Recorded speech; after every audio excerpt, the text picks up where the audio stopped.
Dear friends, in today's episode, we will talk about the history of art collecting.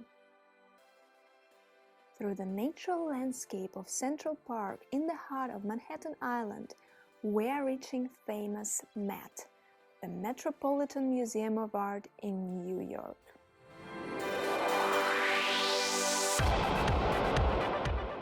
The museum opened in 1880 in its current location in Central Park and is really great, and the collection is huge. It presents over 5,000 years of art from all cultures and time periods. I could have spent here days, weeks, years, well, just like in many remarkable museums across the globe. But one portrait caught my attention, and I decided to briefly share with you my thoughts on that matter. This portrait of English King Charles I by Dutch painter Daniël Mijtens. It's a remarkable and gorgeous portrait, indeed a great work of art at that times. But there are many more first-class artworks by artists with household names in that museum, you could mention fairly enough.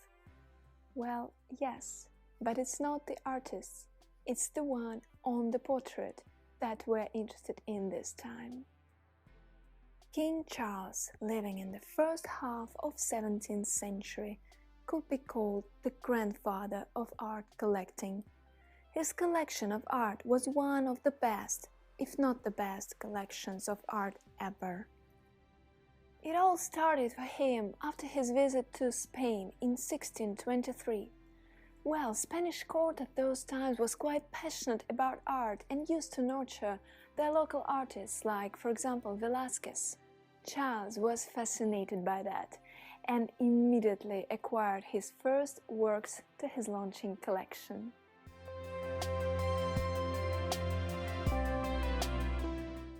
To quickly proceed in his new passion, one of his advisors wisely suggested that he bought the whole collection, amassed by 6 generations of Dukes Gonzaga from Italian Mantua.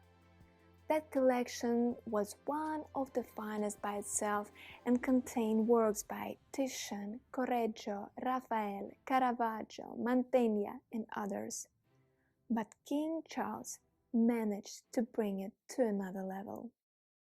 We started our talk with a portrait of Charles by Daniël Mijtens. He was a Dutch artist that was invited to become an official painter of the royal court way before Charles took the throne.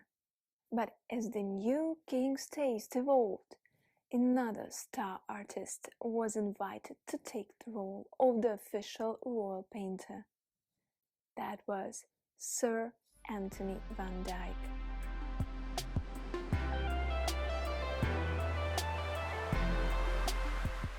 He was also not a native Englishman, a Flemish artist coming from Low Countries like Mijtens, but that was him, Anthony van Dyck, who did not only become the favorite painter of Charles I and made numerous portraits of the sovereign.